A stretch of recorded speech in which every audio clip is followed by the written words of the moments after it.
Nuevamente, buenas noches para todos. Saludos a aquellos que están llegando. Y bueno, vamos a compartir pantalla para continuar con la carta escrita por el apóstol Pablo a los Gálatas. La vez pasada finalizamos con el capítulo 3, versículo 26,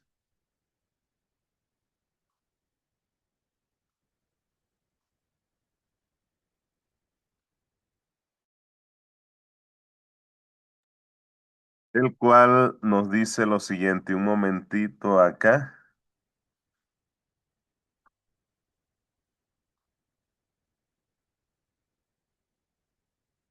Ahora sí.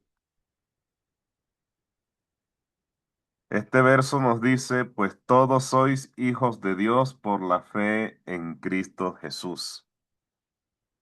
Ahora, estábamos diciendo en aquella oportunidad que ser hijo de Dios no es una autoridad que yo me tomo arbitrariamente y que puedo gritar a los cuatro vientos que soy hijo de Dios. Esa es una autoridad que Dios me concede y también se la concede a ustedes. Leíamos un texto en Juan 1 capítulo 11 y 12 y creo que hasta el 13 leímos, donde dice, a lo suyo vino y los suyos no le recibieron, mas a los que le recibieron les dio potestad de ser hijos de Dios. Ahora, la mayoría de la humanidad piensa que como fuimos creados por Dios, entonces todos somos hijos de Dios.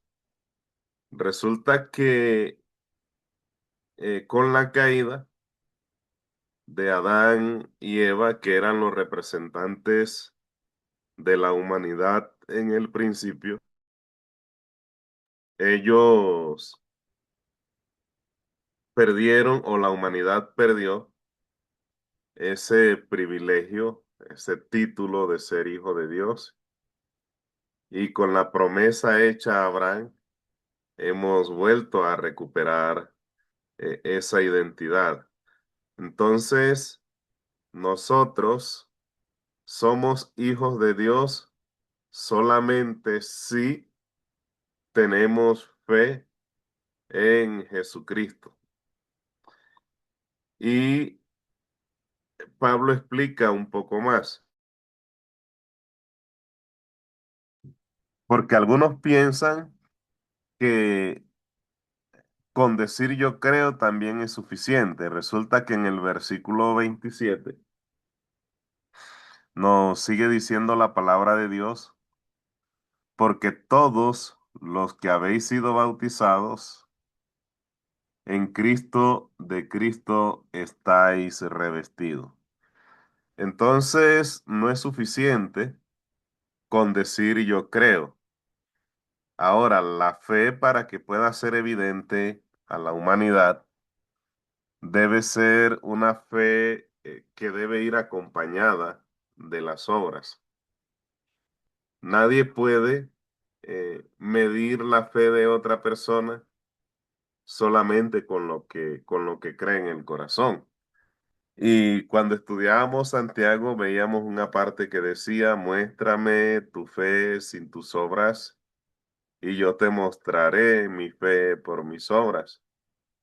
Y cuando estudiábamos Santiago veíamos en el capítulo 2 versículos del 14 al 26 que habían tres clases de fe. Algunos miran la fe viva y la fe muerta, pero hay una fe intelectual que es la que solo está en la mente de las personas, que probablemente es basada en conocer de memoria hechos de la Biblia y conocer ciertos versículos, saberse ciertas promesas de memoria. Es importante conocer, pero aunque sea importante, no es suficiente, porque a veces sabemos que Mateo, por ejemplo, dice en el Sermón del Monte que cualquiera que mira a una mujer para codiciarla, ya adulteró con ella en su corazón, aunque no se haya materializado. De nada sirve que yo sepa ese pasaje de memoria si estoy desobedeciendo, voy en contra de ese principio que está en el Sermón del Monte. Entonces, la fe tiene que ser materializada y aquí dice que todos los que han sido bautizados en Cristo, de Cristo, están revestidos. O sea que para ser hijo de Dios, para tener esa relación íntima con Dios, esa relación que nos permita tener una relación estrecha con Dios, es necesario el bautismo. Porque el que es bautizado está revestido de Cristo. Revestirse es como volverse a vestir o ponerse una vestimenta por encima de la ropa que ya se tiene puesta. En este caso, la persona que está revestida de Cristo está revelando cuando tiene contacto con la sociedad, está revelando el carácter de Cristo. Cuando abre su corazón, los pensamientos que hay en el interior de ese corazón, los pensamientos que hay en el intelecto, los pensamientos que hay en las emociones y lo que expresa su voluntad, todo tiene que ver con Cristo. Pero antes de continuar con esta parte, voy a devolverme a tocar un punto que dejé a medias.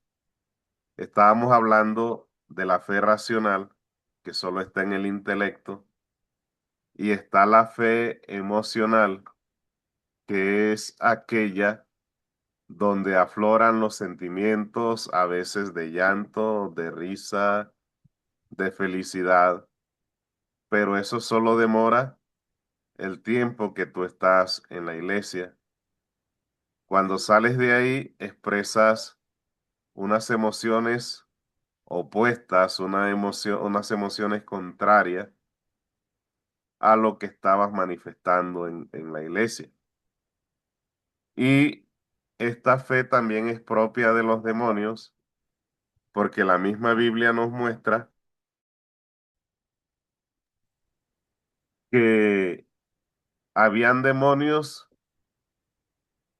que poseían a una persona y en, en el cuerpo de esa persona esos demonios doblaban rodillas y expresaban algunas frases como Jesús, Hijo del Altísimo, has venido para atormentarnos antes de tiempo.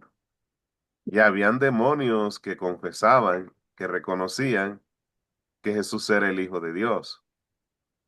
Pero esto de nada sirve expresarlo con palabras si mis hechos, mis pensamientos, mis emociones están revelando lo contrario de lo que esas palabras están diciendo.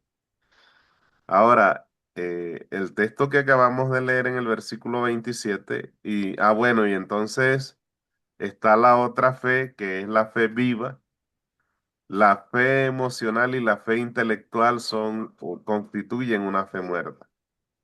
Ahora, la fe viva es la que tiene involucrada en una estrecha relación los pensamientos, el intelecto y la voluntad.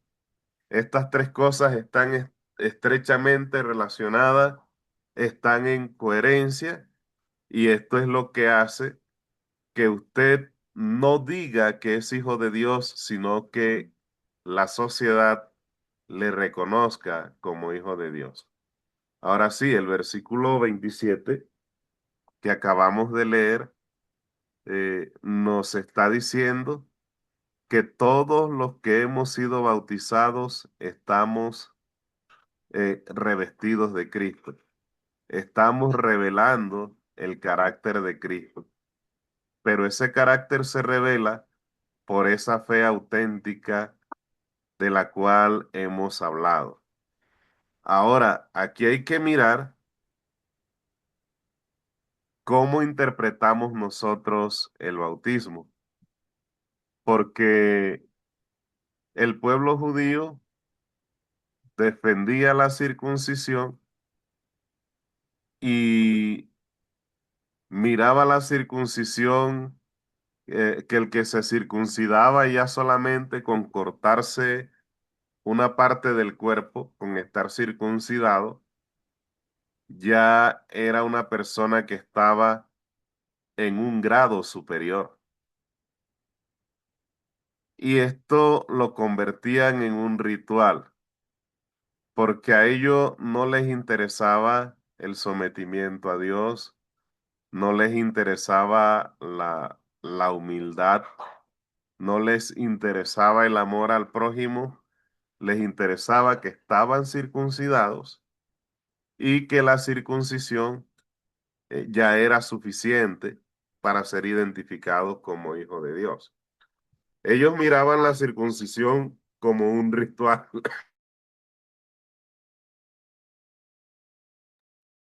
miraban la circuncisión como un ritual.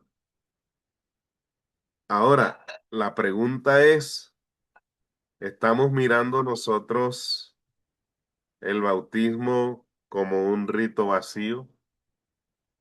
¿Estamos mirando nosotros el bautismo como algo que es útil para la salvación y después del bautismo ya no nos interesa más nada porque como estábamos persiguiendo la salvación y con sumergirnos en el agua ya es suficiente? Déjeme decirle, amado hermano, que si alguno en esta sala o alguno de los que escuche este mensaje, cuando lo publique en las redes sociales, si alguno está pensando que ya el bautismo es el fin de todo, déjeme decirle que usted se ha puesto los zapatos del pueblo judío.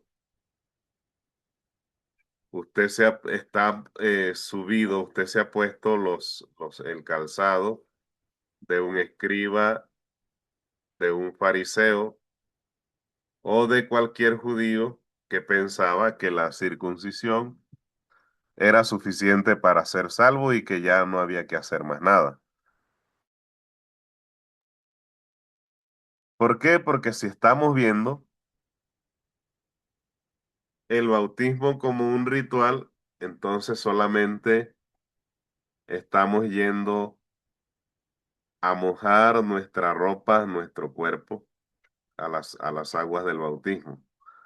Vamos a leer Primera de Corintios, capítulo 12, versículo 13. Primera de Corintios 12, 13. Este versículo nos dice, porque por un solo espíritu fuimos todos bautizados en un cuerpo, sean judíos o griegos, sean esclavos o libres, y a todos se nos dio a beber un mismo espíritu. Entonces, nosotros vemos que en el bautismo de Jesús se hizo presente los tres seres supremos que son uno, que son Dios. Jesucristo es Dios, el Padre es Dios, el Espíritu Santo es Dios porque tienen la misma naturaleza. Aunque los testigos de Jehová dicen que el Espíritu Santo es la fuerza activa de Dios, el Espíritu Santo es un ser, como lo es el Padre y como lo es el Hijo, y también es Dios. ¿Por qué? Porque alguien que aconseja, el Espíritu Santo es consejero, alguien que consuela, el Espíritu Santo es consolador, alguien que se entristece, el Espíritu Santo eh, siente tristeza. Si usted lee Efesios 4:30, dice, no contristéis al Espíritu Santo. Entonces, alguien que tiene las cualidades de Dios, eh, debe ser un ente supremo, un ser superior, como lo es el Padre y como lo es el Hijo.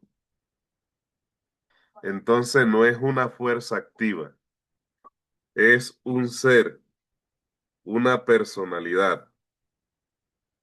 Bajo este orden de ideas, así como en el bautismo de Jesús, participó Dios en sus tres personalidades, por así decirlo.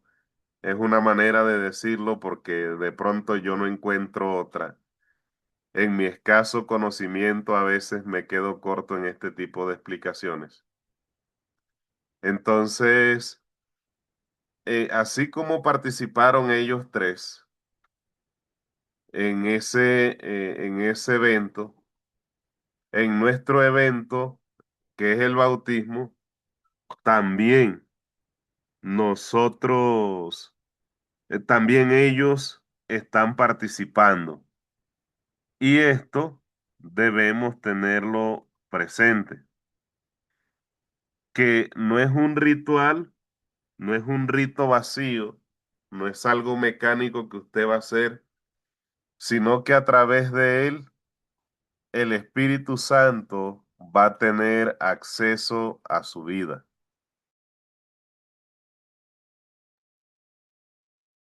¿Por qué? Porque Él no va a entrar a su corazón, no va a vivir en usted y usted en Él si usted no se lo permite.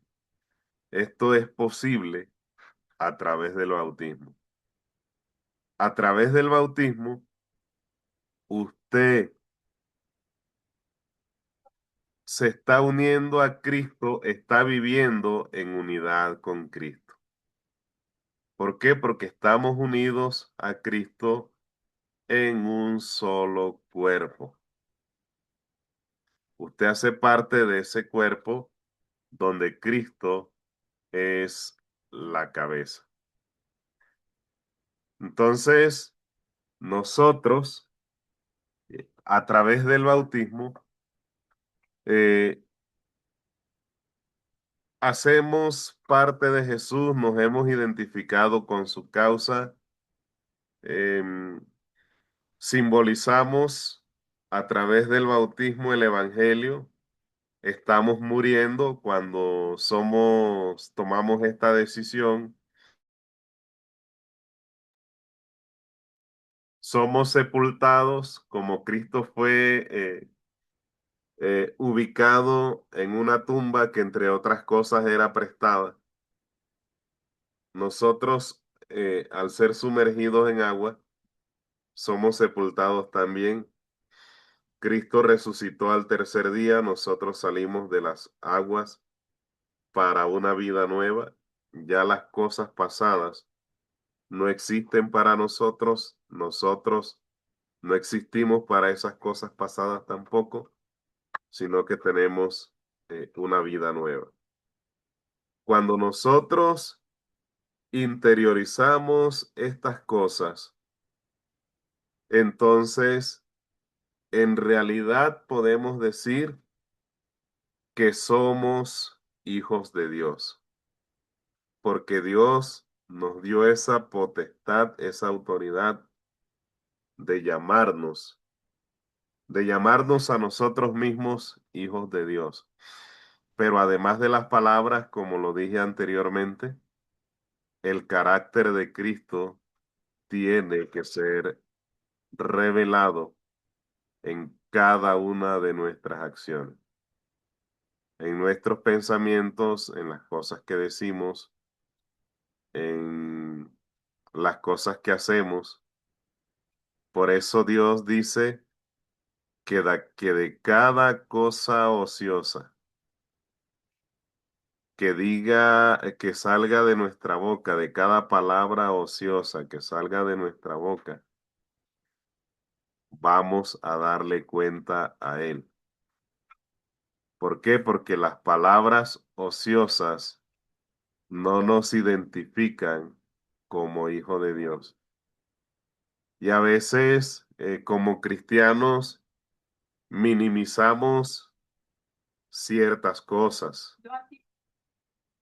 Minimizamos, por ejemplo, una frase de doble sentido. Nosotros la vemos como algo sin importancia, pero para Dios es una palabra o una frase ociosa.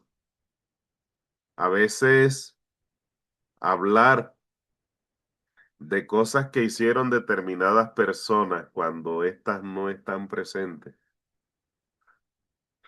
Nosotros decimos que es sin importancia, sencillamente estamos comentando lo que esa persona hizo y no vemos dónde está el pecado. Hermano, eso puede llamarse chisme, puede llamarse calumnia o puede llamarse murmuración. Y también esas son cosas ociosas que están saliendo de nuestra boca. Porque la Biblia te da directrices y te dice que si alguien hizo algo y tú lo viste, entonces anda y háblale estando tú y él solo. Y es chisme si de pronto el hermano hizo algo, pero usted está exagerando lo que hizo. A veces, alguna vez alguien me comentó que había tenido una pequeña discusión de palabras con su esposa y el cuento se regó porque se lo comentaron a alguien. No se lo comentaron a alguien. Alguien pasó y escuchó. Pero como a veces nos equivocamos al oír, ya él no salió diciendo que fue una discusión de palabras, sino que el hombre le dio una golpeadura. Oye, me dijeron que le diste una golpeadura a tu esposa. Entonces, si fue verdad que pasó algo, pero lo exageraron, eso se llama chisme. Ahora, cuando las cosas es verdad, la cosa es verdad, y aún así se comenta, de todos modos se le está haciendo daño a una persona. De todos modos se le está haciendo daño a una persona cuando esta verdad se comenta con otro. ¿Por qué? Porque no se comenta con las mejores intenciones.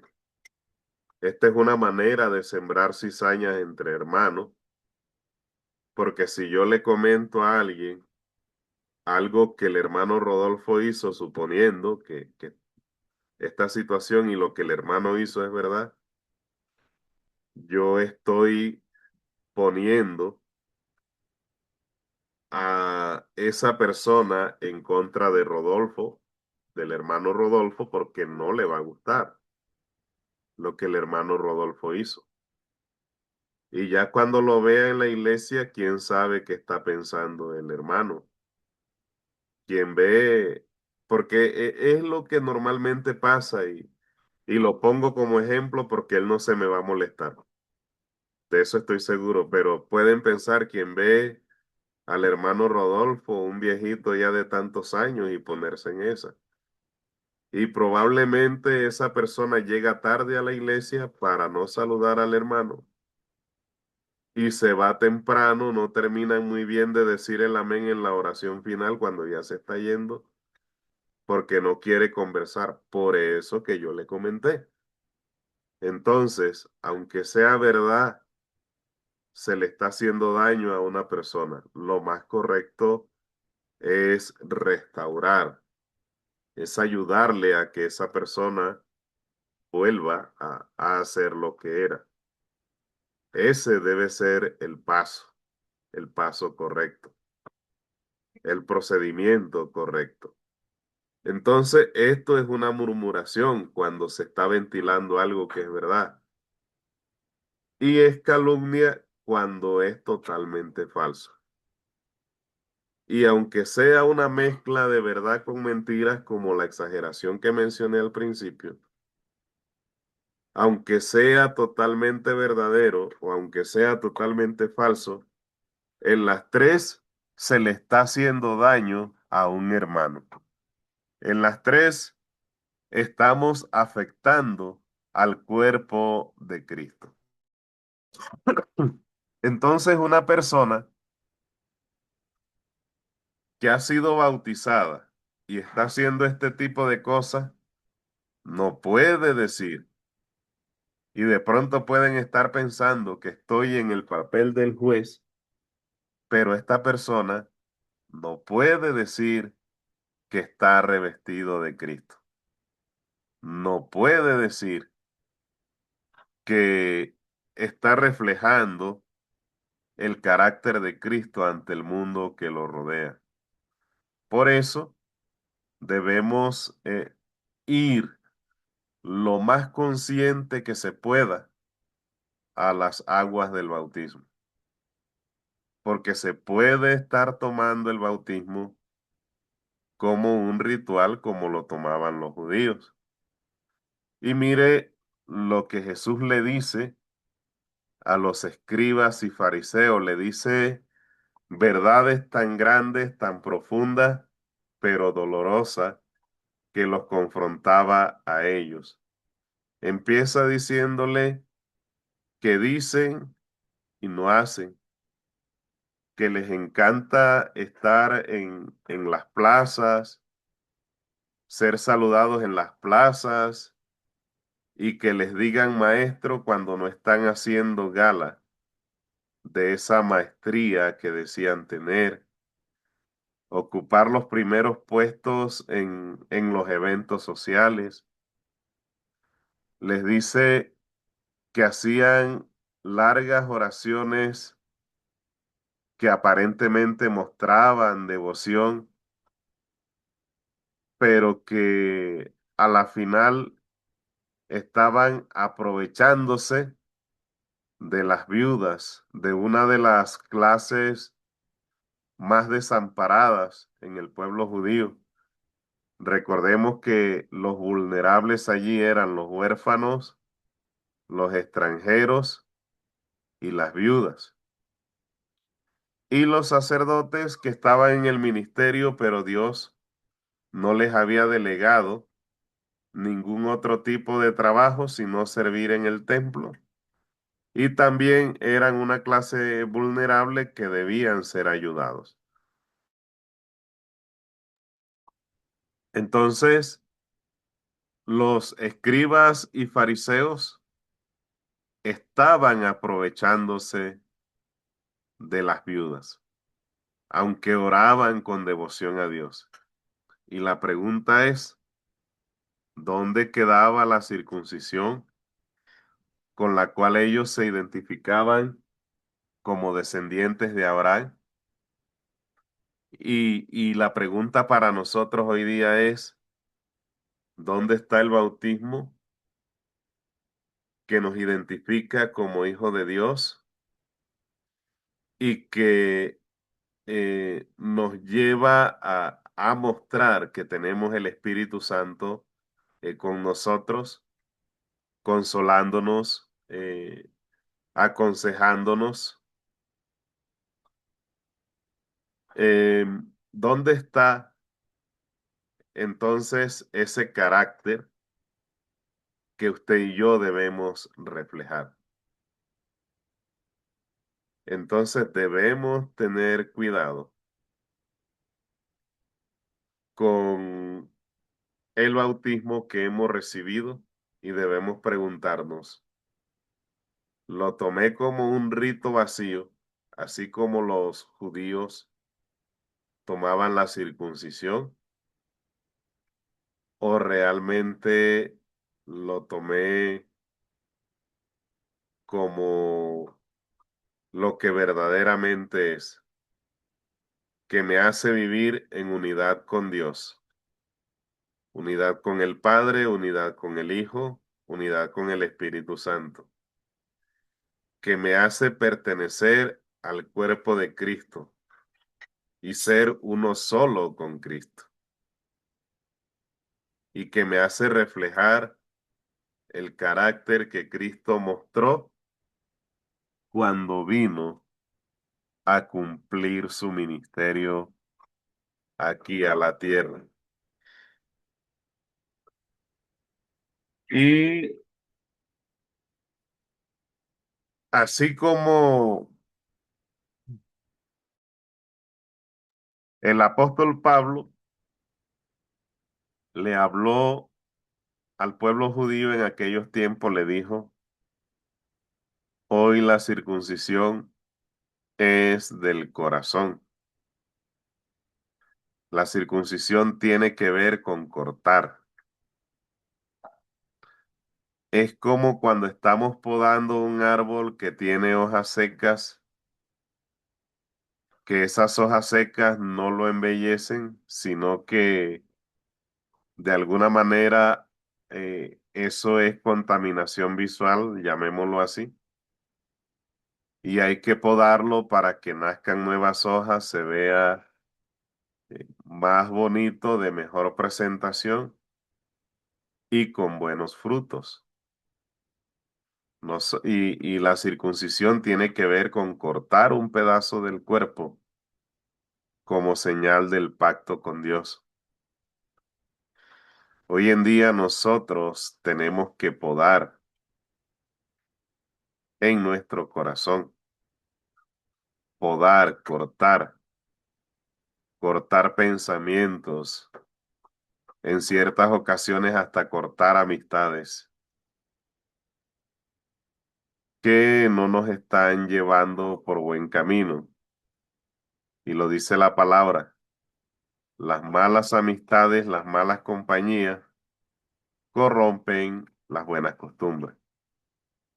Entonces, cortar amistades, cortar pensamientos, cortar conductas, todo aquello que está convirtiendo el bautismo en un simple ritual y no en lo que verdaderamente debe ser.